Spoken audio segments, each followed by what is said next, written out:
አልበም አወጣ ቴዲ አፍሮ ቁስላችንን ሊነካልን ኢትዮጵያዊ ነኝ ብለህ ልትጨፍር አትችልም። ትጠፋለህ። የጊዜ ጉዳይ ነው። ትጠፋለህ። አገር ሙታለች ዳስ ጣል ብለህ ለትውልድ አይነገር። በመጨረሻም ኦቦሽ መልስና ያሲን ኑሩ ቴዲ አፍሮ ላይ ተነሱበት። እንደሚታወቀው መርጦ አልቃሾቹ ዋብዮች በአንድ ወቅት እስራኤል በፓለስታይን ላይ የምታደርገውን ድርጊት ተቆሞ መውጣት ቴዲ ወደ እስራኤል አቅንቶ ያደረገውን ጉብኝት ቢያንገበግባቸው በሱም ላይ ዘመቻ ከፍቶ እንደነበር አይዘነጋም። ታዲያ በአሁኑ ሰዓትም ጊዜ ጠብቀው የተጫረው ሰዓት ላይ ክብሪት መሆን እያቀጣጠሉ ቴዲን ዘብጥ ያለማውረድ እንቅስቃሴን ጀምረዋል። በዚህም ከሃይማኖት አባትነታቸው ለካሬነታቸውን በግልጽ ያስመሰከሩ ሲሆን ምንድነው እየተፈጠረ ያለው መረጃ ሰጣችኋለሁ። መቼም ብልጽግና ስለ ሀገራዊ ችግሮቻችን አላይም አልሰማም አልናገርም ካለ ውሎ ማደሩ ጠፍቶኝ አይደለም። ብልጽግና ምናምን ከህዝብ ደህንነት በኋላ ነው የሚመጣ። ለመሬቱ አይደለም እኮ ብልጽግና ለህዝብ ነው። በሌላ ዜና የህዝብ ተወካዮች ምክር ቤት አባላቱ በዶክተር ደሳለኝ ጫኔ መሪነት ባለስልጣናቱ ላይ ባለም አቀፍ ፍርድ ቤት ክስ መሰረቱ። የጉዳይ በአሁኑ ሰዓት በብዙዎች ዘንድ መነጋገሪያ የሆነ ሲሆን የክሱ ይዘትና ድርጊቱ በመረጃ ከተረጋገጠ ባለስልጣናቱ የሚጠብቃቸው ማዕቀብ ከባድ እንደሚሆን እየተነገረም ይገኛል። በዙሪያም መረጃዎችን እንለውጣለን።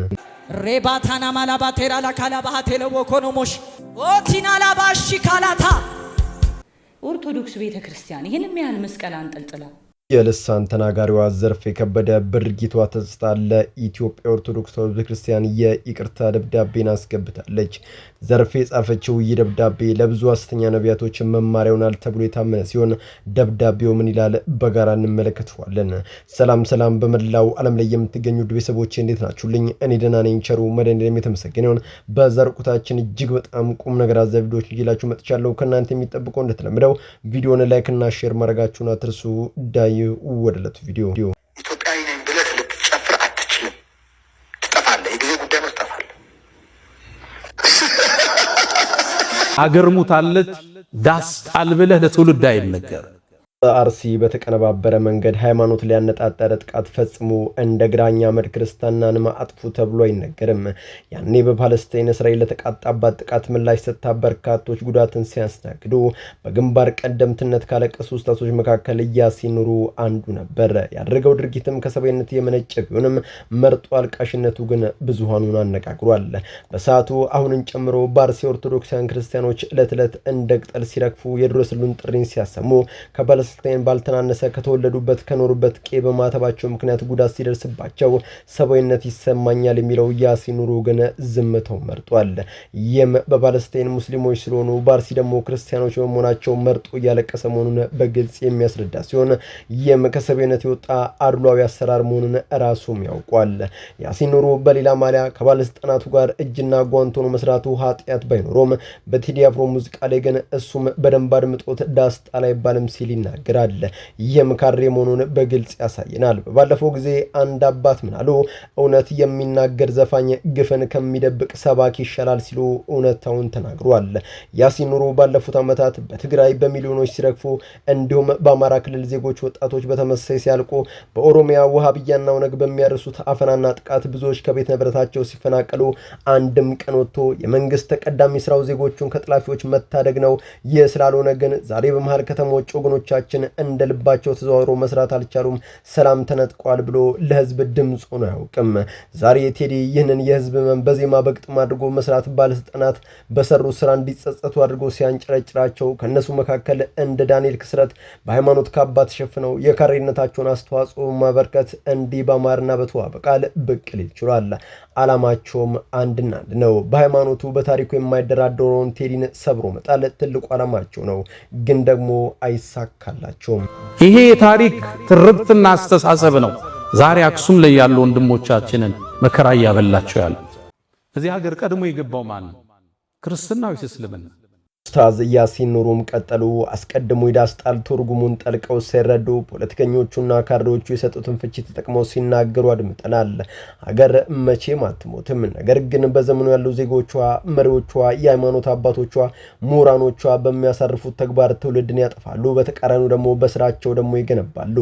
ሀገር ያለ ህዝብ ወና ባዶ ናት። ይህ መታወቅ አለበት። ዳስ ጣል የሚለው ቃል ካሬነታቸውን ያወጣባቸው ያሲን ኑሩ በንግግራቸው መጨረሻ ያፎለም ታድናቅ ሲያቅፏቸው በአክሱም ሙስሊሞች እያለቁ ነው ሲሉ መደመጥ በራሳቸው ላይ እዳሱን ጣሉት። ይገርማል።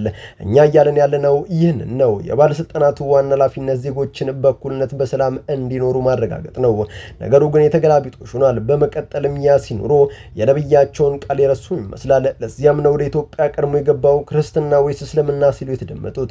እንግዲያውንስ የነብዩን ቃል እናስታውሳቸው። ነብዩ ለአብደላ ኢብኑ ሜርዋን በላከው መልእክት በዚያ የእስልምና እምነት ተከታዮች በየሜዳው እንደንሳ የታደኑ በሚቀሉበት ወቅት የቅርብ ተከታዮቻቸውን ወደ አበሻ ሀገር ሂዱ፣ በአበሻ ንጉስ ግዛት ውስጥ ማንም ከህግ ውጭ ሆኖ መኖር አይችልም፣ በደልም አይፈጸምበትም፣ ከዚያ ሀገር የደረሰባችሁን ስቃይና መከራ በአበሻ ሀገር የለም፣ ከዚያ እፎይ ብላችሁ ያለምንም ስጋትና ጭንቀት በሰላም ያኖሯችኋል ማለት የኢትዮጵያን መልካምነት ገልጸው ወደ ኢትዮጵያ አሰናበቷቸው። በዚህ ጥብቅ መልእክት ጋር አበሻን አትንኩ ሲሉ ያሲን ኑሩ ደግሞ አዳል ሱልጣኔቶቻቸው በግራኝ አህመድ ዘመን በግድም በወድም ያሰለሞቻቸውን ስፍራዎች በመጥቀስ ወሎ፣ ጅማ፣ ሐረር እያሉ እስልምናን በእነዚህ አካባቢዎች ከክርስትና በፊት ቀድሞ እንደገባ ታሪክ ለማያውቁት ምዕመናኖቻቸው እንዲያስተምራሉ። ከሰሜኑ አካባቢ ክርስትና ቀድሟል። አዲስ አበባን ይዞ ወደ ታች ደግሞ እስልምና ቀድሟል። ጅማ እኮ እስላማዊ ሀገር ነች። ሀዲያ እኮ እስላማዊ ሀገር ነች። ሐረር እኮ እስላማዊ ሀገር ነች። መከፋፈልን በውስጥ እየነዙ እንዲማሩም ያደርጓቸዋል። ወዳጄ ነብዩ ይህንን ቢሰማ ምን የሚል ይመስላል? ላንተ የማቀርብልህ ጥያቄ ነው። ሙስሊሞች በኢትዮጵያ ምድር በሰላም ተዋደው ቢኖሩም ለዋብያ ግን ይህ ነገር ሰላም አልሰጡም። ወንድሞቼ ከዋብያ ተጠበቁ፣ ትምህርታቸውም ያሰት ነው። የመጨረሻው መልእክቴ ነው። ሬባታና ማላባቴራ ላካላ ባሃቴለ ወኮኖሞሽ ኦቲና ላባሺ ካላታ ከትላንትና ጀምሮ ዘማሪ ዘርፌ ከበደ የአባቶች ጸሎት ተደርጎላት በንስሐ እንደተመለሰች እየተነገረ ያለ ዜና እንዳለ በመጨረሻም የልሳን ተናጋሪዋ ዘማሪ ዘርፌ ከበደ ከወራቶች በፊት በአንድ ፖድካስት ላይ ቀርባ ስለ ኢትዮጵያ ኦርቶዶክስ ተዋሕዶ ቤተክርስቲያን የተናገረች ሲሆን በዚያም የቀረበላት ስክሪፕት ያዞንባዋን በመጨመር ለማስመሰል ብዙ ስጥር እንደነበረም ይታወቃል። ታዲያ ካለፈ በኋላ ያ ንግግሯ እንቅልፍ እንደነሳትና ሰላም እንዳሳጣት በመግለጽ ይደብዳቤ ለቅድስት ቤተክርስቲያን እንዲህ ስትል ልካለች። ባለፈው በተናገርኩት ነገር በጣም ከልብ ያዝኛለሁ፣ ተጸጽቻለሁ። የኢትዮጵያ ኦርቶዶክስ ተዋሕዶ ቤተክርስቲያን ግርማ የሚያስፈራ ሰው ልጆች ሁሉ የምታዘን ዕለት ዕለት ስለ ሀገሯ ስለ ምሮቿ የምትጸልይ ድንቅ የእምነት ቤት ናት። በዚህ ምን በሕይወቴ በነበርኩበት ከዚያ ከጨለማ ማለትም ከዘፈን ከስካር ሕይወት ልወጣች እያለሁ ስትል በእንባ የታጠበች እንዲህም ተናግራለች። መጀመሪያ ከነበርኩበት ከጨለማ ስፍራ ዘፋኝ ብቻ አልነበርኩም። ወጣት ስማ እጠጣ ነበር፣ አጨስ ነበር፣ እቅም ነበር። ዘርፌም ኦርቶዶክስ አፌን የማላቅቅባት አይደለችም። ለሀገር ፊደልን ቀርጻ የወንጌል ቃልን አስተምራ ትውልድንም ቀርጻ ለዚህ ያበቃች ናት። ዛሬ እኔና መሰሎቼ ከቤቷ ስንወጣ በዚያ ቤት እንደምንላት አይደለችም። ለዚህ እኔ ምስክር ነኝ። ይበቃል፣ ሁላችንም ወንጌልን ብቻ እንስበክ፣ ኦርቶዶክስን አንንካ ስትል በዚያ ስፍራ ለተሰበሰበው ምዕመን የመጨረሻ ንግግሯን አድርጋለች። ይህ መዥገሮ ነው። የኦርቶዶክስን ስም ካልጠሩ ወንጌል ይሰበከ ለማይመስላቸው ሐሰተኛ ነቢያቶችም ሳይቀር ትልቅ ትምህርት ነው። ብልጽግና ምናምን ከህዝብ ደህንነት በኋላ ነው የሚመጣ። ለመሬቱ አይደለም እኮ ብልጽግና ለህዝብ ነው። ወጥቶ መግባት ሲችል መቼም ብልጽግና ስለ ሀገራዊ ችግሮቻችን አላይም፣ አልሰማም፣ አልናገርም ካለ ውሎ ማደሩ ጠፍቶኝ አይደለም። በመጨረሻም የህዝብ ተወካዮች ምክር ቤት አባላቱ በዓለም አቀፍ ፍርድ ቤት ክስን በባለስልጣናቱ ላይ መሰረቱ። የክሱ ይዘትም በርካታ ዝርዝር ነጥቦችን የያዘ ሲሆን በአሁኑ ሰዓት ለባለስልጣናቱ ከፍተኛ ድንጋጤን ፈጥሯል።